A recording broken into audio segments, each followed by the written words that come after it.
Hola compañeros del metal, sean todos bienvenidos a este su canal Taller del CNC. Bien, entonces vamos a continuar con el segundo video de nuestro curso Dibujo Técnico Computarizado. Entonces nos corresponde ahora hablar de la proyección ortogonal. Antes que nada quería decirles, compañeros, que si bien es cierto es un poquito pesado esta parte teórica, es muy importante, es necesario tener en cuenta todos estos aspectos para poder lograr dibujar y también lograr interpretar bien un plano, ¿no?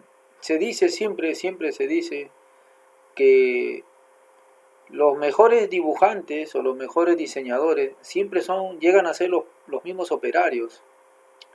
¿Por qué? Porque finalmente los operarios saben cómo se fabrica esa pieza y qué necesita él en el dibujo, ¿no? ¿Qué cota para él es más importante? Muchas veces los dibujantes no toman en cuenta esto, ¿no? Dibujan y también cuando diseñan, no solamente cuando dibujan, cuando diseñan también cometen un error de irse por lo más llamativo, por así decirlo, y no por lo que sea necesario, ¿no? Y en cambio en este caso el operario o el trabajador del metal se va no por lo estético, sino se va por lo que es más necesario, más indispensable. Entonces por eso cuando llega o cuando se decide por dibujar el operario, pues sus dibujos suelen tener mucha calidad. Bien, entonces dicho esto, compañeros, empezamos. Entonces la proyección ortogonal es la transferencia de modelos del espacio hacia el plano en forma perpendicular, ¿sí? O sea, de la figura que hemos visto anteriormente, de ese sólido, ahora la vamos a pasar a un plano, ¿no? Y a trabajar solo con dos medidas, ¿no? Porque en el anterior trabajamos con la altura, el ancho y el largo. Aquí trabajamos solo con dos. Bien, para realizar la proyección ortogonal son necesarios tres elementos: el observador, el modelo y un plano donde proyectar. Eso es necesario. Aquí podemos observar, ¿no? A ver, tenemos a la persona, o sea, nosotros, que vamos a observar la figura que queremos proyectar, ¿ya? Y este sería el plano de proyección, o sea, aquí lo vamos a dibujar, ¿no? Entonces, en esa línea, el observador, el objeto a dibujar y el espacio donde lo vamos a dibujar, que este sería el plano de proyección. Bien, decíamos que tenemos seis lados, ¿no? O seis caras, que también le dicen. Entonces tenemos la superior, la inferior, lateral derecha, lateral izquierda, la posterior y la frontal.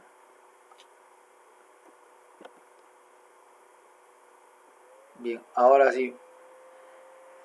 Representación y ubicación de las seis vistas aplicando el sistema ISO.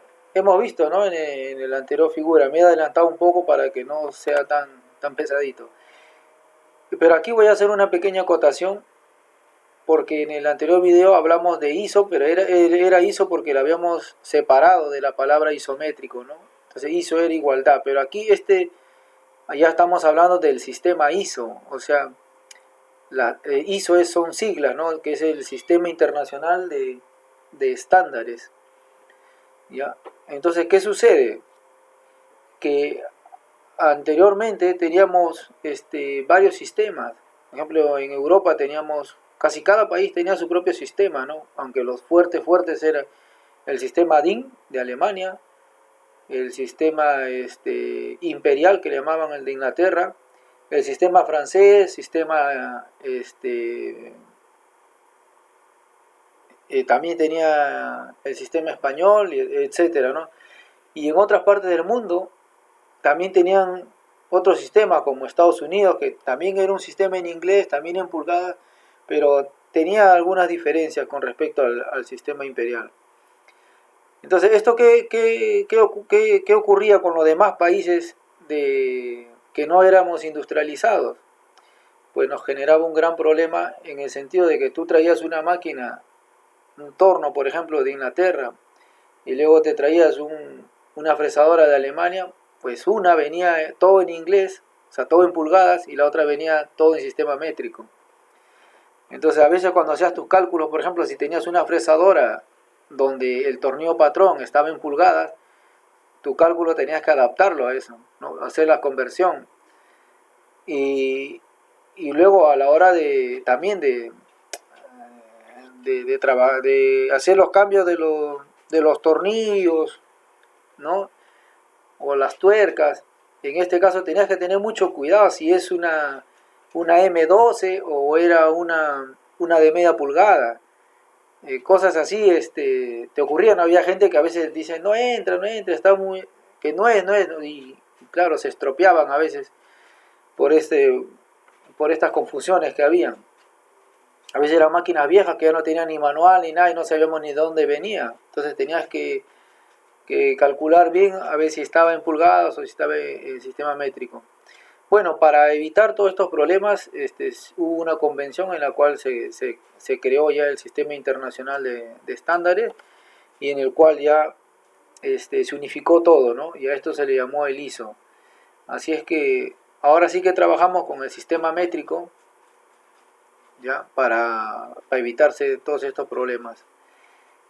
Bien, entonces continuamos. Al poner en práctica la proyección ortogonal, cualquiera fuera el sistema, debe tenerse en cuenta al bosquejar o describir los modelos, representarlos mediante vistas exactas que reúnan la mayor cantidad de características y detalles de su fabricación, siempre visibles. Esto sí hay que tenerlo muy, muy en cuenta, ¿no? O sea, si tienes una pieza y quieres que la fabriquen, pues tienes que darle al operario todas las cotas necesarias, todas las vistas que hagan falta y todos los detalles que hagan falta. O sea, toda la información necesaria para que él no tenga que ir a buscar al dibujante para que le diga, oye, ¿qué medida hay que debe haber en este lado? ¿No? O qué diámetro es esto. O de repente se presta a confusión y él tenga alguna confusión. Entonces no debe haber ni confusión en el operario, porque si no podría cometer un error a la hora de fabricar. Bien, se dibujan únicamente las vistas ortogonales absolutamente necesarias para una representación clara de un sólido o de un objeto. Esto también hay que tenerlo muy en cuenta, ¿no? Si nosotros tenemos una pieza compleja, pues obviamente necesitaremos de 3 vistas. Si no es muy compleja, de repente nos toma solamente 2 vistas. Inclusive algunas que son muy simples, con una vista está suficiente. Bien, los sólidos o piezas se representan normalmente en la posición de su uso. Ojo, mucho cuidado, a la hora de dibujarlas. Tenemos que tener en consideración cuál es la posición de su uso, o sea, si va a trabajar en forma horizontal, en vertical, ¿no? Eso es lo que hay que tener en cuenta. Sobre todo eso, si va a trabajar en horizontal o vertical o a veces algunas inclinadas, porque depende de ello vamos a representarlas, ¿ya? Pero aquí hay un detalle, ¿no? Para piezas que funcionan en varias posiciones, se debe escoger la posición principal de fabricación. A ver, si la pieza a fabricar va a pasar por 2 máquinas, por ejemplo, por el torno y la fresadora, pero la mayor cantidad de trabajo se va a hacer en el torno, obviamente el torno trabaja en posición horizontal. Entonces esa sería su posición principal de fabricación, ¿no? y de repente en la fresadora se va a hacer un canal chavetero y en este caso se pone en vertical, pero el canal chavetero es una cosa mínima. Más horas ha pasado en el torno y se ha fabricado en posición horizontal, pues esa sería su posición principal a la hora de hacer el dibujo. Mucho cuidado con eso. La vista frontal debe ser aquella vista que contenga el mayor número de detalles. Claro, es que la vista frontal es la vista principal, ¿ya? Es decir, la que dé mayor información respecto a la forma, sobre todo a la forma, ¿eh? Casi que mirando la vista frontal ya tengas una idea bastante clara de cuál es la forma. Y también la mayor cantidad de dimensiones, o sea, de acotados, debemos ponerle en esta vista frontal.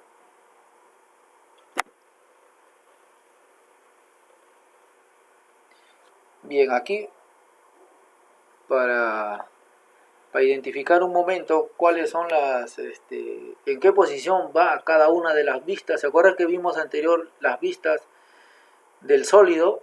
Pero ahora, ¿en qué posición va? Normalmente se utiliza, como les decía, la vista frontal, la vista superior o de planta y la vista lateral izquierda. Estas tres vistas es la que casi siempre se representan, ¿no? Y luego aquí a veces se dibujaba un sólido.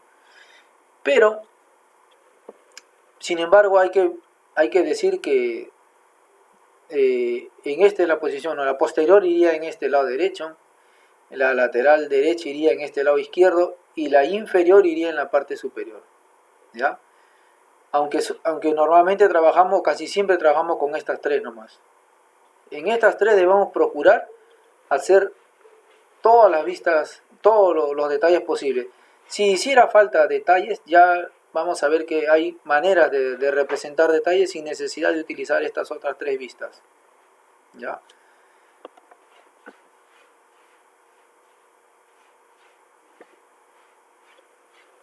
Bien, vamos a ver que para hacer nuestra proyección ortogonal nos vamos a agenciar de algunas líneas auxiliares.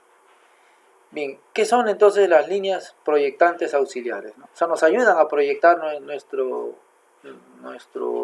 nuestras vistas, nos ayudan estas líneas auxiliares.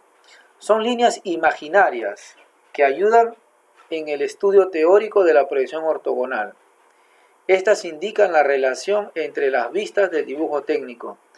O sea que al decir que son líneas imaginarias, es que debemos dibujarlos, si en caso fuese que tengamos que dibujarlo con instrumentos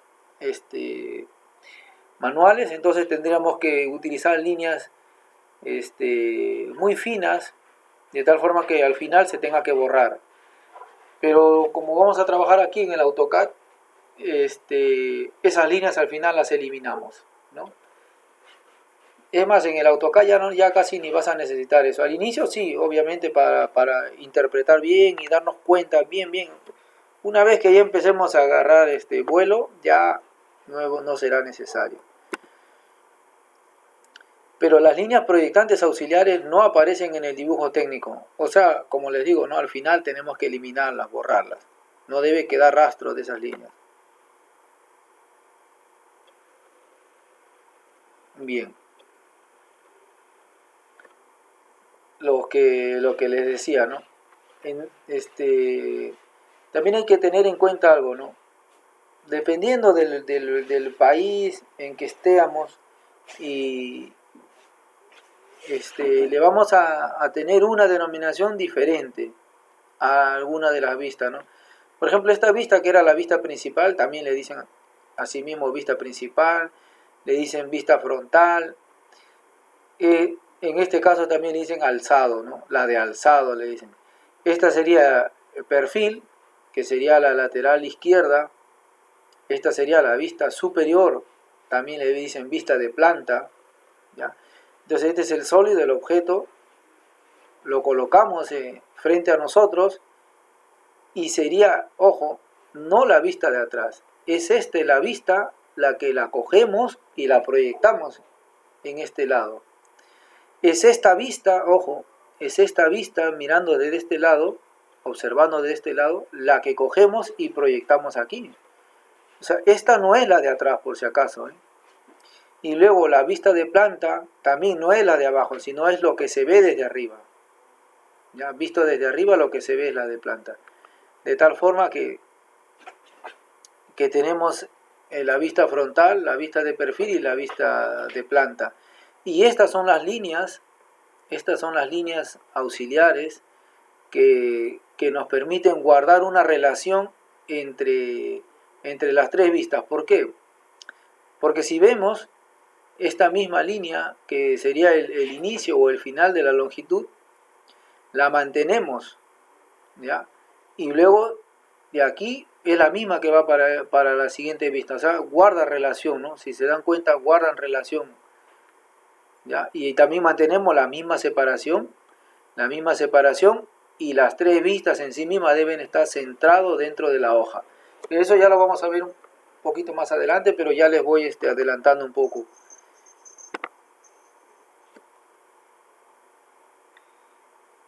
Bien, ahora sí ya vamos a entrar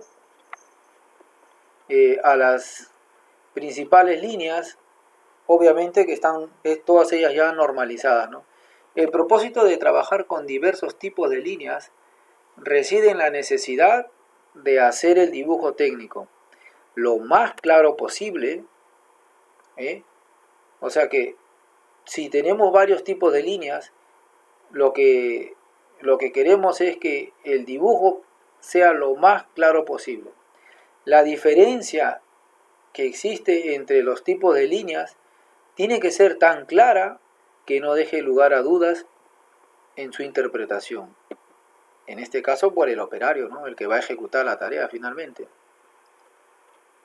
Bien, aquí tenemos casi lo mismo que hemos visto anterior, pero ahora sí ya vamos a empezar a hablar ya de las líneas, ¿no? De lo que realmente es para construcción, ya para fabricación o para diseño de nuestros planos. Bien, líneas para contornos y aristas visibles. Bien, esa es la línea más importante que hay, ¿ya? Se utiliza para representar las aristas visibles para el observador, como las líneas de contorno, los bordes. Estas líneas deben destacarse claramente en contraste con las otras líneas, de tal modo que sea captada de forma total del objeto rápidamente. Es la línea que más sobresale. ¿Por qué? Ahora vamos a ver por qué. Porque esta línea es más gruesa, es llena. Cuando se dice llena se refiere a continua, es continua. Su espesor varía un poco, ¿no? ¿De qué varía? Dice que varía dependiendo del formato de la hoja en la que se va a dibujar o en nuestro caso a imprimir, ¿no? Entonces dice, su espesor es medio milímetro para formatos pequeños como un A2, un A3 o un A4. Y de 7 décimas de milímetro para formatos grandes como un A0 o un A1, ¿no?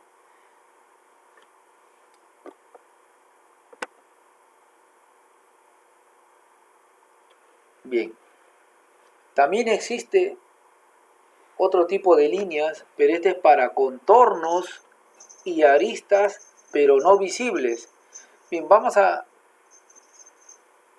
ver algo. Por ejemplo, el contorno sería todo esto de arriba, ¿no? Entonces aquí abajo se ve una forma rectangular. ¿Y a qué se refiere cuando habla de aristas, no? Por ejemplo, esta línea de aquí, o perdón, esta parte de aquí, que se encuentra entre dos superficies, esa sería una arista, ¿ya? Y esta arista se ve representada acá. Normalmente las aristas son interiores, ¿no? Podrían ser las exteriores, pero como ya decimos que esas son los bordes, entonces ya para diferenciarlo, las aristas sería todo lo que sería interno, ¿no?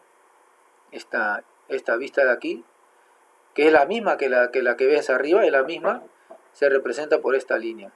Entonces, esta línea que abajo se ve continua, pero en realidad es la de arriba, que son dos líneas, que al proyectarse sería una sola. Y esta línea, ¿no?, que se ve es una sola y se pone aquí, que es la misma que es la de aquí abajo, ¿no? Entonces este sería una arista también, ¿ya? Pero ese es para contornos cuando es lo que es visible, ¿no? Lo que miramos anteriormente son líneas gruesas. Pero, ¿qué pasa con esta línea, por ejemplo? O con esta parte de aquí, que no se ve, ¿no? Que es la misma que está acá, que no se ve. Si tú miras aquí, solamente mirarías un rectángulo. Entonces solamente mirarías la línea de contorno, que es la gruesa. Pero sin embargo sabemos que hay un pequeño contorno aquí, ¿no? Hay unas aristas que no vemos, que desde aquí, desde donde está el observador no se ve, pero que hay que representarla. Entonces la representamos sí, pero con líneas para contornos, pero que contornos y aristas, pero que no son visibles. ¿Está claro? No son visibles. Al no ser visibles tiene este detalle que ahora le vamos a explicar. Dice, también se llaman segmentada o línea de trazos. Es una línea delgada, ojo, es una línea delgada, ya que su espesor es de 2,5 nada más, de milímetro. O como está escrito aquí, ¿no? 0,25 milímetros. Es decir, cuando utilizamos formatos pequeños, ¿no? Como decimos anterior, un A3, un A4. Pero si ya vienes a trabajar con formatos grandes, ya sería 0,35 milímetros. Se utiliza para representar las aristas o bordes que no son visibles al observador. Es decir, también se llama líneas ocultas a la vista por la forma del objeto. Entonces, ¿cuál es la característica? Que tiene que ser una línea de trazos discontinuo. Ya no es como la otra que era una línea de trazo continuo, ¿no? Es discontinuo y además es más delgada, ¿no? Aquí está su espesor, es más delgada. La anterior era el doble, esta es más delgada. ¿Ya? Estas líneas están formadas por una sucesión de pequeños trazos separados por espacios en blanco más cortos, o sea, es discontinua, ¿no?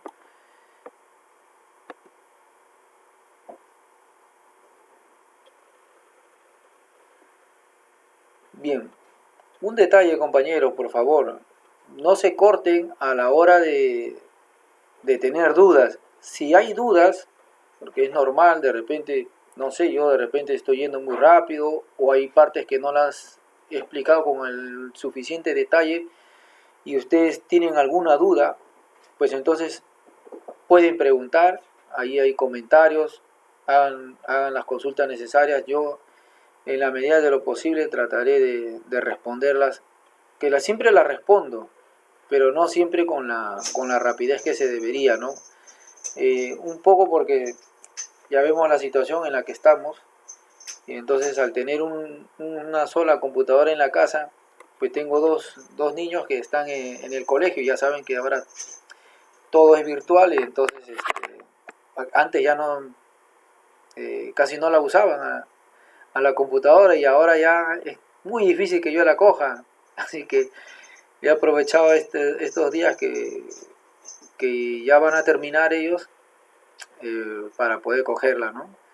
Así que bueno, continuamos, compañero. La línea de eje de simetría, ¿qué significa? ¿No? Es fina, o también le pueden decir delgada, formada por trazos y punto, trazo, punto, trazo, ya, o en esta como es trazo, punto, ¿no? Alternados. Su espesor es igual que la línea segmentada, ¿no? 0,25, la misma característica para formatos pequeños y 0,35 para formatos grandes. En un dibujo técnico, el eje de simetría indica, ojo, aquí viene la importancia, indica que el modelo es simétrico. Decíamos que si lleva aquí una línea de simetría, quiere decir que la parte superior de esta pieza es similar a la inferior. ¿Ya? Aquí igual, ¿no? Significa que la parte superior es igual a la inferior. Bueno, no utilicemos la palabra igual, porque no es correcto utilizar igual, sino es simétrico, ¿no? Aquí en este caso, por ejemplo, no podemos poner, porque, porque esta forma de aquí está ligeramente hacia la derecha. Entonces ven que aquí la distancia es menor que la distancia que hay aquí. Entonces, por eso no podemos colocar una línea de simetría, porque el lado derecho no es igual al lado izquierdo, o no es similar. Aquí igual, ¿no? Trazamos la línea de simetría porque decimos que este lado es similar al otro lado. Aquí no porque tenemos esta representación que no se ve abajo. Igual manera, la representación de abajo no se ve arriba, entonces por lo tanto la parte superior no es simétrico al inferior. Y en este otro lado sí también se mantiene la simetría, ¿no? El lado derecho es simétrico al lado izquierdo.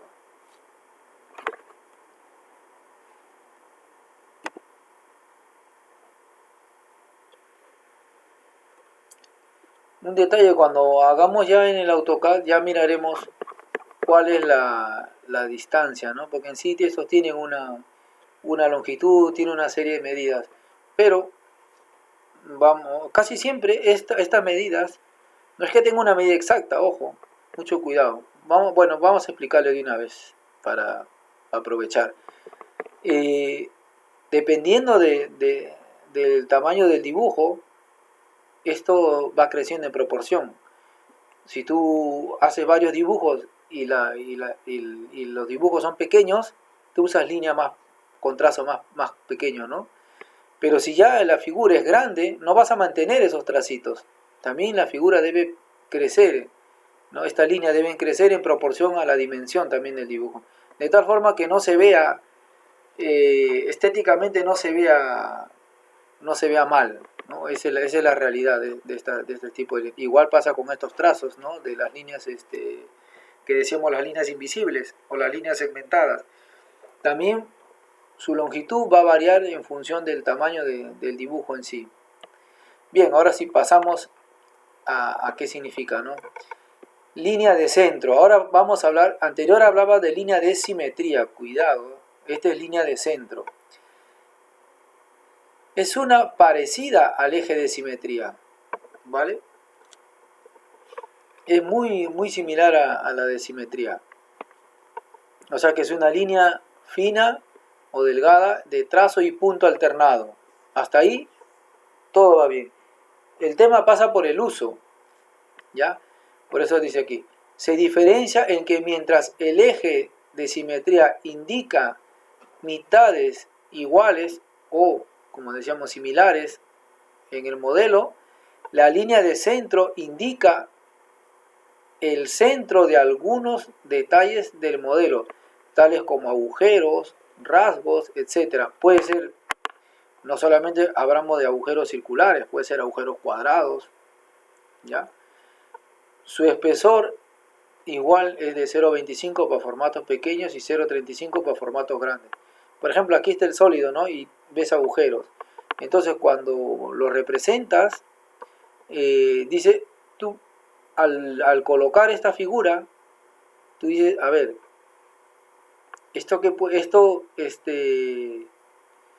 esta figura, al ponerle este eje, le estás diciendo que justamente este es el centro, ¿ya? El centro de esa figura o de esa forma. Eso también se representa aquí, mírenme. Aquí porque es pequeño, no se ha hecho el trazo y punto, pero también en esta vista superior ya, estas dos líneas cruzadas son iguales a esta. Lo que pasa que al ser pequeño el agujero ya no te da espacio para poner el punto, entonces no vas a hacer un punto chiquitito y no, se hace así. ¿Ya? Aquí también, ¿no? Esta sería la línea de simetría, ¿ya? Que es diferente a la línea de eje que está puesto aquí. O sea, es igual, pero me refiero a que es diferente en su uso, ¿no? No interpretemos, digamos, esta es la línea de eje. No es la línea de eje. Aquí igual, ¿no? Esta es la línea de simetría y esta sería la línea de eje. ¿De eje de cuál? De estos agujeros, ¿no? De los agujeros que hemos visto aquí. De estos agujeros, estos son sus líneas de centro. Bien, compañeros del metal, eh, aquí terminamos eh, este segundo video, y el tercer video ya empezaremos a utilizar el AutoCAD.